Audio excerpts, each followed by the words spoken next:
నమస్తే. Welcome to citizens pulse. నేను మీ రాజేష్.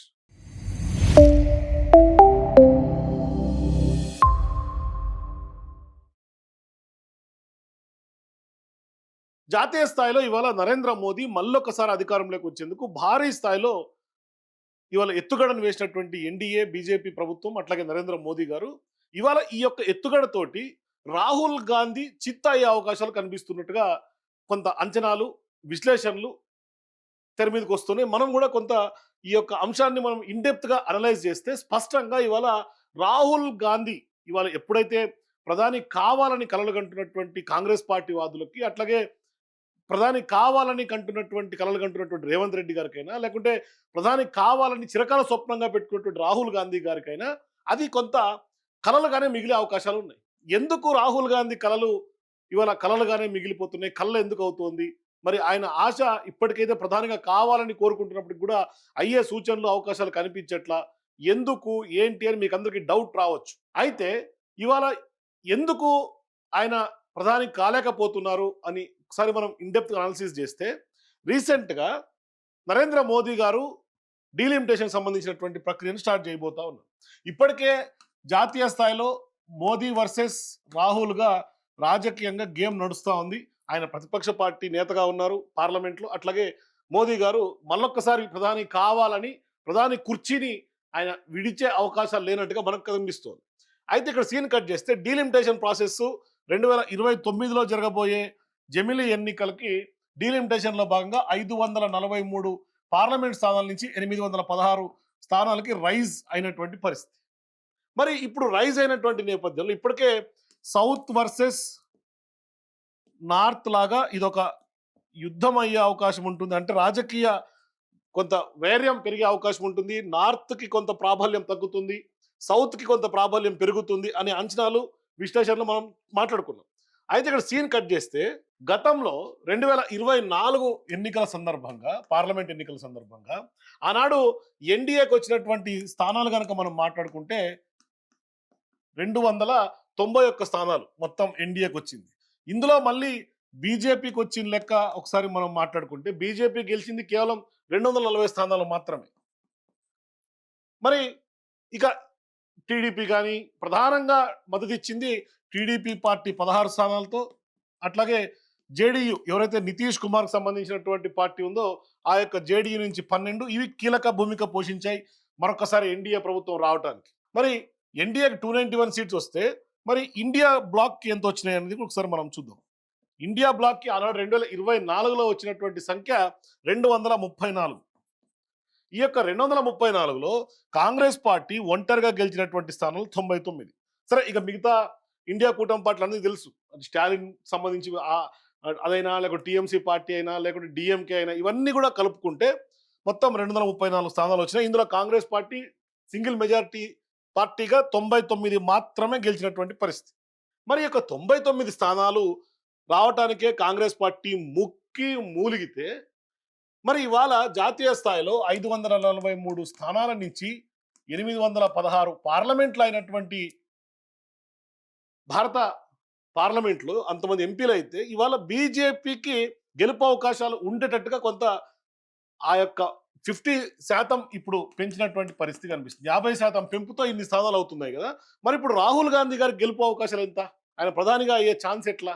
ఒకసారి మనం మాట్లాడాల్సిన పరిస్థితి. అయితే మనం ఎన్డీఏకి కనుక చూస్తే 42.9% ఓట్ షేర్ ఆనాడు వచ్చింది.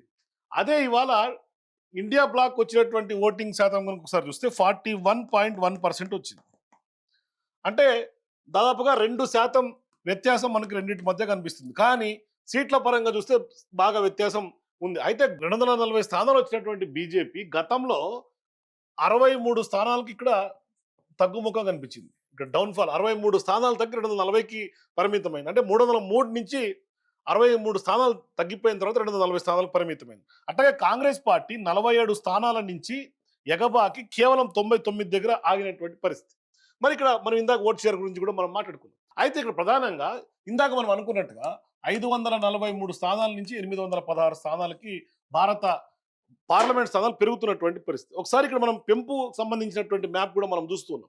ఇవాళ రాజస్థాన్లో 25 నుంచి 38 స్థానాలు అవుతుంది. ఉత్తరప్రదేశ్లో 80 నుంచి 40 సీట్లు పెరుగుతోంది యూపీలో. అట్లాగే ఢిల్లీ పెరుగుతోంది, ఉత్తరాఖండ్ పెరుగుతోంది, హిమాచల్ పెరుగుతోంది.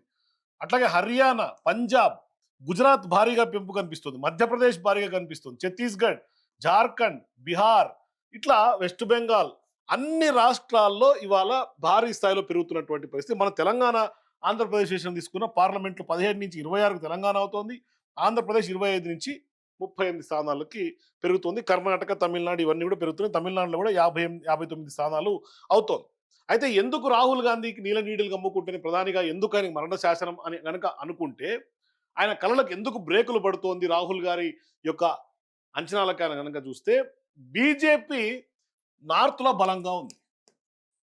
నార్త్ ఈ యొక్క రాష్ట్రాలన్నింటిలో కూడా బలంగా ఉంది. సౌత్ మినహా ఈ యొక్క రాష్ట్రాల్లో బీజేపీ అత్యంత బలంగా ఉంది. అన్ని రాష్ట్రాల్లో కూడా బీజేపీ జెండా, కాషాయ జెండా ఎగరేసుకుంటా ఉంది. అట్లాగే సౌత్ విషయం తీసుకుంటే, సౌత్లో ఇప్పుడు స్థానాలు కూడా తగ్గినాయి.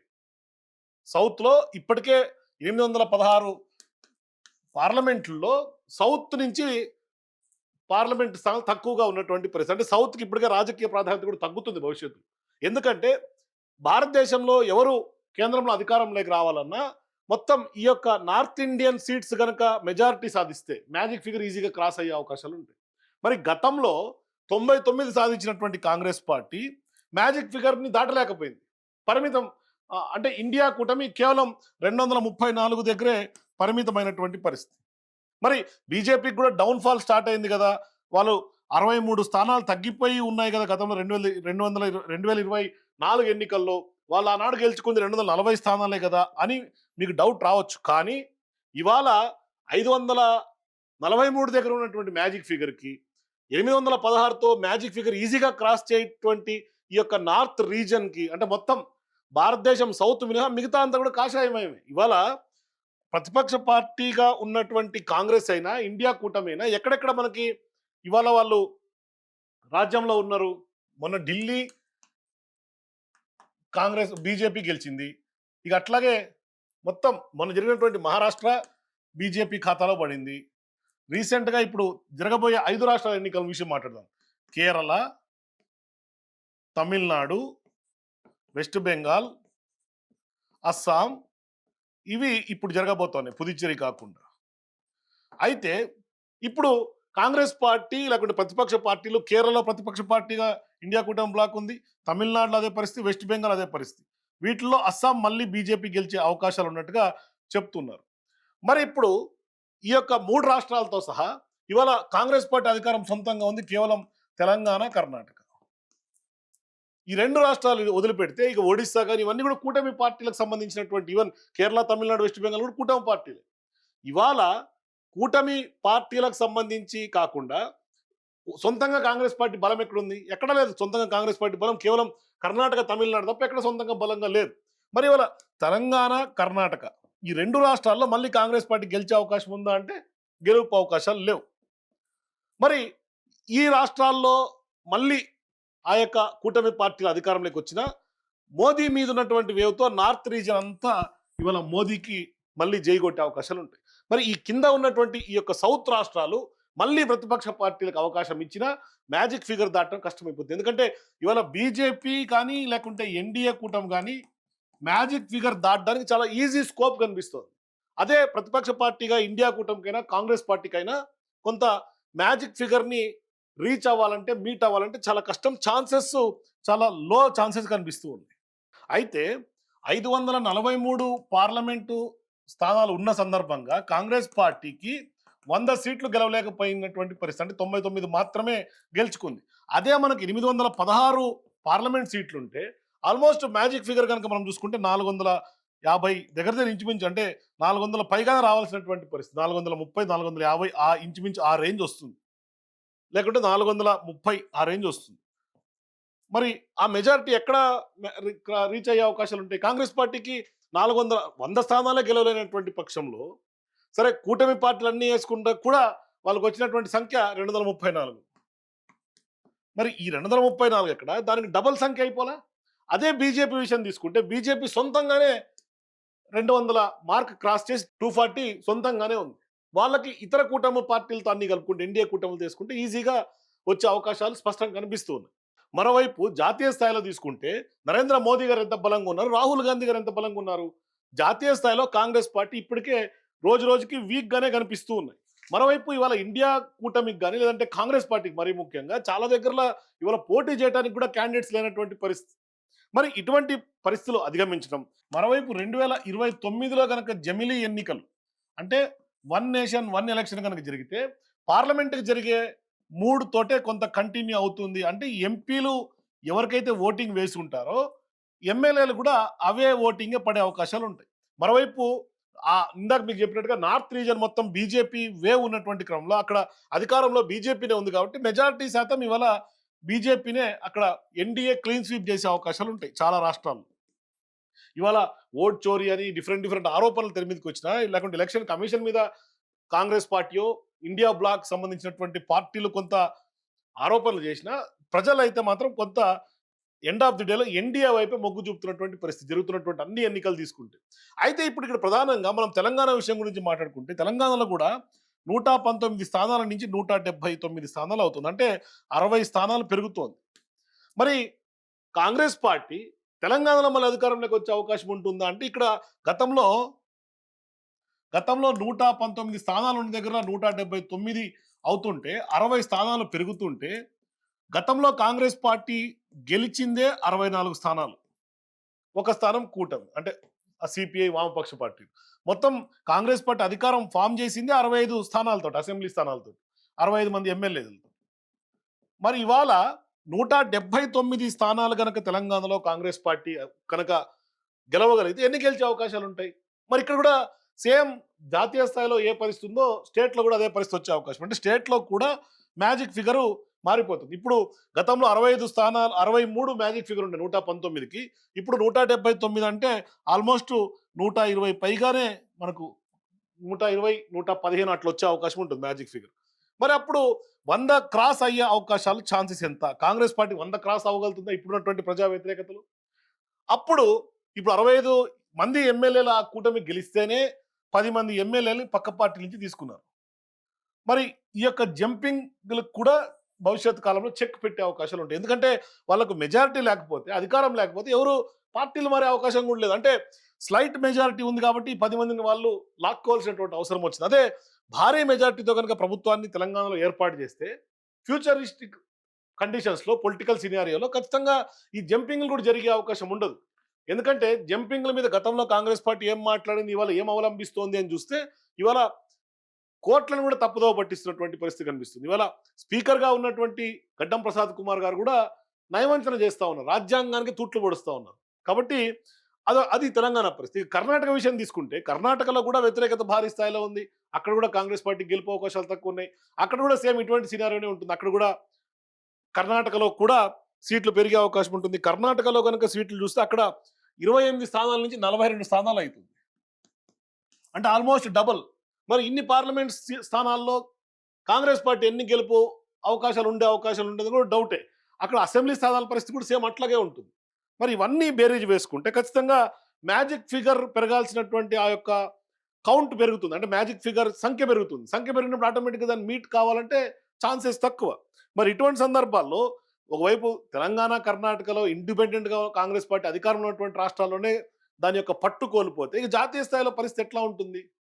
అంటే జమిలీ ఎన్నికలు ఒకవైపు, నియోజకవర్గాల పెంపు ఒకవైపు, 50% పెరిగిన తర్వాత ఇవాళ మొత్తం ఈక్వేషన్స్ మారిపోతుంది. 543 పార్లమెంటు స్థానాలు ఉంటేనే 100 రీచ్ కానటువంటి కాంగ్రెస్ పార్టీ భవిష్యత్ కాలంలో ఇవాళ నరేంద్ర మోదీ అట్లాగే బీజేపీకి ఉన్నటువంటి వేవ్ను కాదని దేశమంతా ఇవాళ బీజేపీ కాషాయమయంగా ఉంటే ఎట్లా అధిగమించే అవకాశాలు ఉంటాయి? కాబట్టి ఇవాళ జాతీయ స్థాయిలో నరేంద్ర మోదీ గారు తీసుకున్నటువంటి స్టెప్ ఏదైతే డీలిమిటేషన్ స్టెప్ ఉందో, మరి ఇప్పటికే కాంగ్రెస్ పార్టీ నాయకులుగా ఉన్నటువంటి రేవంత్ రెడ్డి గారు అయితే వ్యతిరేకించాలి ఈ డెసిషన్ని, 50% పెంపు ఎట్లా అంటున్నారు. చాలామంది మేధావులు కూడా అందుకే 50% పెంపు అవసరం లేదు, కేవలం 3, 5, 10% లోపే పెరగాలని ఒక డిమాండ్ కూడా వినిపిస్తూ ఉన్నారు. కానీ ఇవాళ 33% దాంట్లో మళ్ళీ మహిళా రిజర్వేషన్ పెడతా ఉన్నారు. మరి 33% మహిళా రిజర్వేషన్లకు సంబంధించి కనుక ఇంట్రడ్యూస్ చేస్తే మరి మహిళలు ఎంతమంది ప్రాతినిధ్యం వహిస్తారు, ఎంతమంది గెలుపు అవకాశాలు ఉంటాయి? ఇది మళ్ళీ ఒక బిగ్ డిస్కషన్ అయ్యే అవకాశం ఉంటుంది. సో మొత్తం మీద ఒకవైపు ఇండియా పార్టీ అంటే ఇండియా బ్లాక్ ఎంత బలంగా ఉందో మనకు తెలుసు. రాహుల్ గాంధీ ఎంత మేర లీడర్షిప్ క్వాలిటీస్ తోటి ఎమర్జ్ అవుతున్నాడో మనకు తెలుసు. ఎంత మేర విమర్శలు ఇప్పటికి కూడా స్టిల్ ఫేస్ చేస్తున్నట్టు తెలుసు. 99 స్థానాలు ఆనాడు రావటానికి సొంతంగా కాంగ్రెస్ పార్టీ భారత్ జోడో యాత్రతోటి ఆయన దేశమంతా తిరిగితే వచ్చింది 99 స్థానాలు. మరి ఇవాళ అది 2 ఫేజ్‌లు, మళ్ళీ భారత్ జోడో ఫేజ్ 1, ఫేజ్ 2. మరి ఇవాళ మళ్ళీ ఆయన కాంగ్రెస్ పార్టీ అధికారంలోకి రావాలంటే ఇంత భారీ ఎత్తుగడ నరేంద్ర మోదీ వేస్తున్నటువంటి నేపథ్యంలో ఒక రకంగా డీలిమిటేషన్ ప్రక్రియ సౌత్ రాష్ట్రాలకు ఎట్లయితే దెబ్బ పడుతోంది బీజేపీకి సంబంధించి, అంటే సౌత్ రాష్ట్రాలతో పని లేకుండా అధికారాన్ని ఫామ్ చేసే అవకాశం రాజకీయంగా ప్రాధాన్యత తగ్గిపోతుంది అనే చర్చ వస్తున్నటువంటి నేపథ్యంలో భవిష్యత్ కాలంలో రాహుల్ గాంధీ గారికి కూడా ఇది ఒక మరణ శాసనం అయ్యే అవకాశాలు ఉంటాయా అనే ఒక డౌట్ అయితే రైజ్ అవుతుంది. అంటే ఇక్కడ డీలిమిటేషన్ తర్వాత ఆయన ప్రధానిగా అయ్యే అవకాశాలు సన్నగిల్లే అవకాశాలు ఉంటాయి. ఇక ఆశలు వదులుకోవాల్సిందే అని మనం చెప్పక తప్పదు. అందుకనే గతంలో 2014 ముందు యూపీఏ 1, యూపీఏ 2 ఉన్నప్పుడే ఆయన్ని యూపీఏ 1 తర్వాత యూపీఏ 2 టైంలోనే రాహుల్ని ప్రధానిగా చేసి ఉంటే ఆనాడు ఆయన యొక్క లీడర్షిప్ స్కిల్స్ లేకుంటే ఆయన యొక్క పరిపాలన దేశ ప్రజలు ఒకసారి చూసి ఉంటే కంపారిజన్ చేసుకున్నా కనీసం రాహుల్ గాంధీ నాయకత్వ లక్షణాలను చూసైనా కనీసం ఓటేసి ఉండేవాళ్ళు. కానీ ఇవాళ రాహుల్ గాంధీ అవలంబిస్తున్నటువంటి విధానాలు, వాళ్ళు చేస్తున్నటువంటి తీరు,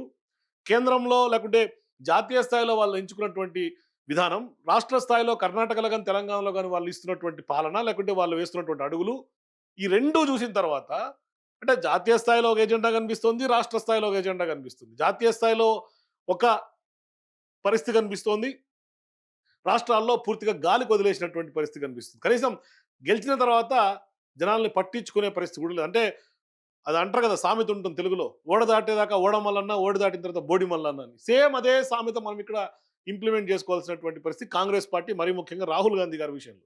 కాబట్టి ఇవాళ జాతీయ స్థాయిలో మోదీయా రాహుల్ అంటే మళ్ళీ మోదీయే అని అనే వల్ల ఎక్కువ శాతం కనిపిస్తారు. ఒకవేళ 63 స్థానాలు తగ్గినప్పటికీ కూడా ఇప్పుడు డీలిమిటేషన్ ప్రక్రియలో అన్ని భారీగా పార్లమెంట్ స్థానాలు కనుక పెరిగితే మళ్ళీ ఎన్డీఏ వైపు, ఎన్డీఏ గెలిచేందుకే కొంత వ్యూహంగానే ఇవాళ ఎన్డీఏ డీలిమిటేషన్ ప్రక్రియను తీసుకొస్తున్నట్టుగా స్పష్టంగా మనకు అర్థమవుతుంది.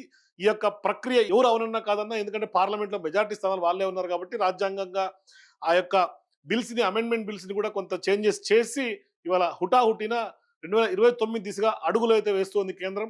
జమిలీ ఎన్నికల దిశగా అడుగులు వేస్తే ఖచ్చితంగా ఇండియా బ్లాక్కి, మరీ ముఖ్యంగా రాహుల్ గాంధీకి కొంత భవిష్యత్తులో కొంత అంధకారం అయ్యే అవకాశాలు స్పష్టంగా కనిపిస్తూ ఉంది.